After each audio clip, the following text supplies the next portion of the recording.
Pasangan calon gubernur dan wakil gubernur Jakarta, Dharma Pongrekunkunwardana, mengejutkan banyak pihak dengan memperoleh 10% suara dalam hasil quick count Pilkada Jakarta 2024. Hasil ini diumumkan oleh beberapa lembaga survei, termasuk Carta Politika dan Lingkaran Survei Indonesia, LSI, yang menunjukkan bahwa Dharmakun berhasil melampaui prediksi awal yang hanya memperkirakan mereka akan mendapatkan suara di kisaran 3% hingga 5%. Hasil quick count. Pramono Anung Reno Karno, 50.08%, 50.17%. Ridwan Kamil Siswono, 39.18%, 39.37%.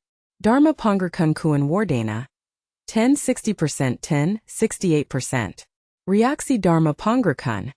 Dharma Pongrekun menyatakan bahwa hasil ini merupakan sebuah kemenangan bagi timnya, mengingat mereka sebelumnya berada pada angka yang lebih rendah. Dia mengungkapkan rasa syukurnya atas dukungan yang diterima dari masyarakat Jakarta dan menyebutkan bahwa hasil ini adalah buah dari kerja keras relawan. Dharma juga menekankan bahwa meskipun tidak terpilih, tujuan utama mereka adalah berkontribusi untuk kesejahteraan warga Jakarta. Analisis kenaikan suara. Para analis politik mengaitkan kenaikan suara Dharmakun dengan fenomena protes vote, terutama di kalangan pemilih non-Muslim. Hal ini terjadi setelah manuver politik dari pasangan lain yang mungkin membuat pemilih merasa tidak nyaman dengan pilihan yang ada. Peneliti dari indikator politik, Kennedy Muslim, menjelaskan bahwa kelompok ini memberikan dukungan kepada Dharmakun sebagai bentuk protes terhadap pilihan-pilihan yang ada. Kesimpulan. Hasil quick count menunjukkan bahwa meskipun Dharmakun tidak memenangkan pemilihan, pencapaian mereka dalam meraih 10% suara merupakan langkah signifikan dan menunjukkan adanya permintaan untuk alternatif di luar kandidat utama. Hal ini mencerminkan dinamika politik Jakarta yang terus berkembang dan kebutuhan akan representasi yang lebih beragam dalam pemilihan umum. Dharma Pongrekun dan Kunwardana, pasangan calon gubernur dan wakil gubernur DKI Jakarta, menerapkan beberapa strategi untuk meningkatkan perolehan suara mereka dalam Pilkada 2024. Berikut adalah langkah-langkah kunci yang mereka ambil. Strategi kampanye. Blusukan online. Dharmakun memanfaatkan metode blusukan online untuk menjangkau pemilih yang sulit diakses secara fisik. Mereka mendorong warga untuk berinteraksi melalui platform digital seperti Zoom dan Telegram, sehingga dapat berkomunikasi kapan saja dan di mana saja. Kampanye berbasis komunitas. Mereka melakukan kampanye dengan berkeliling ke berbagai lokasi, seperti lapangan banteng, untuk menyapa langsung warga dan membangun koneksi personal. Dharma menekankan pentingnya makna filosofis dari lokasi tersebut sebagai simbol pembebasan. Strategi Blue Ocean. Dharma mengadopsi strategi Blue Ocean, yang berarti mereka tidak bersaing langsung dengan pasangan calon lain yang lebih kuat, melainkan menciptakan ruang baru dalam pemilihannya. Ini dilakukan dengan memahami kekurangan mereka dan menghindari kompetisi yang tidak menguntungkan. Janji program yang menarik. Dalam kampanye, Dharmakun menawarkan berbagai janji program yang menarik bagi pemilih, seperti penghapusan pajak untuk pengemudi taksi online, BPJS gratis, dan pengurangan pajak untuk usaha kecil. Janji-janji ini dirancang untuk menarik perhatian warga Jakarta yang ingin melihat perubahan nyata. Menanggapi isu sosial. Mereka juga menyoroti isu-isu sosial yang relevan, seperti keselamatan publik dan kesejahteraan ekonomi pasca pandemi. Dengan berfokus pada kebutuhan masyarakat, mereka berharap dapat membangun dukungan yang lebih luas. Membangun dukungan dari kelompok minoritas. Kenaikan suara Dharmakun juga dipengaruhi oleh dukungan dari kelompok minoritas atau non-Muslim yang merasa tidak nyaman dengan pilihan lain. Mereka berhasil menarik suara dari pemilih yang mencari alternatif di luar kandidat utama. Dengan menerapkan strategi-strategi ini, Dharmakun berharap dapat meningkatkan elektabilitas mereka dan meraih dukungan lebih banyak dari pemilih di Jakarta. Reaksi masyarakat terhadap kenaikan suara Dharmakun dalam Pilkada Jakarta 2024 cukup beragam, mencerminkan dinamika politik yang terjadi di ibu kota. Berikut adalah beberapa poin utama dari reaksi tersebut. Kejutan positif.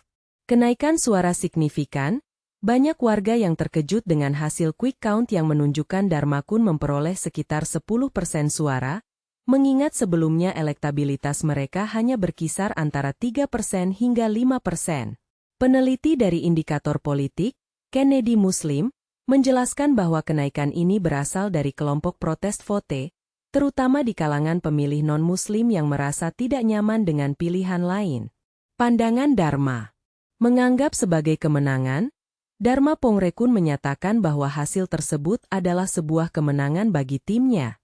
Dia mengibaratkan perjuangan mereka seperti Bemo melawan Lamborghini, menunjukkan bahwa meskipun mereka tertinggal jauh, pencapaian 10% merupakan keberhasilan yang luar biasa mengingat keterbatasan sumber daya yang dimiliki. Dharma merasa bangga karena hasil ini adalah buah dari kerja keras relawan dan dukungan masyarakat. Respons dari pemilih. Alternatif pilihan, beberapa pemilih melihat Dharmakun sebagai alternatif dari kandidat lainnya. Fenomena ini terlihat di kalangan pemilih yang ingin mengekspresikan ketidakpuasan terhadap pilihan utama, terutama setelah manuver politik yang dilakukan oleh rival-rival mereka. Peneliti Carta Politika, Dadang Nurjaman, mencatat bahwa banyak orang memilih Dharmakun karena mereka tidak ingin terikat dengan blok politik tertentu. Pesan untuk pemimpin selanjutnya. Harapan untuk perlindungan rakyat. Dalam konferensi pers, Dharma menyampaikan harapannya agar pemimpin yang terpilih nanti dapat melindungi rakyat Jakarta. Dia menekankan pentingnya kesejahteraan masyarakat dan mengingatkan tentang potensi ancaman ekonomi yang dihadapi warga Jakarta saat ini. Secara keseluruhan, reaksi masyarakat terhadap kenaikan suara Dharmakun menunjukkan adanya keinginan untuk perubahan dan alternatif dalam pilihan politik, serta harapan akan perbaikan kondisi sosial dan ekonomi di Jakarta. Dharma Pongrekun dan Kun Wardana menjadi pilihan alternatif bagi masyarakat Jakarta dalam Pilkada 2024, karena beberapa faktor yang mencerminkan kebutuhan dan harapan pemilih. Berikut adalah beberapa alasan utama. Point 1. Kenaikan suara sebagai fenomena protes vote. Protes terhadap pilihan utama, banyak pemilih, terutama dari kalangan non-Muslim, memberikan suara kepada Dharmakun sebagai bentuk protes terhadap pilihan kandidat lain yang dianggap tidak sesuai dengan harapan mereka. Peneliti dari indikator politik, Kennedy Muslim, mencatat bahwa dukungan ini muncul setelah manuver politik dari pasangan lain yang mendekati kelompok tertentu, sehingga mendorong pemilih untuk mencari alternatif. Point 2. Figur di luar koalisi partai. Independensi dari partai besar, Dharmakun tidak terikat pada koalisi partai besar, sehingga menarik perhatian pemilih yang ingin melihat calon di luar blok politik yang dominan. Peneliti Carta Politika, Dadang Nurjaman, menyatakan bahwa banyak pemilih yang ingin memilih calon yang tidak terkait dengan partai-partai besar seperti PDIP atau koalisi Kim. Point 3. Janji program yang menarik. Kebijakan prorakyat, dalam kampanye mereka, Dharmakun menawarkan berbagai janji program yang langsung menyentuh kebutuhan masyarakat, seperti penghapusan pajak untuk pengemudi taksi online dan bantuan BPJS gratis. Janji-janji ini dirancang untuk menarik perhatian warga Jakarta yang ingin melihat tindakan nyata dari calon pemimpin. Point 4. Strategi kampanye inovatif. Blusukan online, Dharmakun menggunakan metode kampanye inovatif seperti blusukan online untuk menjangkau pemilih di seluruh Jakarta. Ini memungkinkan mereka untuk berinteraksi dengan warga secara langsung dan mendengarkan aspirasi masyarakat tanpa batasan lokasi. Point 5. Pesan kesejahteraan dan perlindungan rakyat. Fokus pada kesejahteraan, Dharma menekankan pentingnya kesejahteraan rakyat dan perlindungan terhadap ancaman ekonomi yang dihadapi masyarakat Jakarta. Dia mengajak pemilih untuk memilih calon yang akan berjuang untuk hak-hak mereka dan meningkatkan kualitas hidup. Secara keseluruhan, kombinasi dari faktor-faktor ini membuat Dharmakun menjadi pilihan alternatif yang menarik bagi banyak pemilih di Jakarta, menciptakan harapan akan perubahan dan perwakilan yang lebih baik dalam pemerintahan.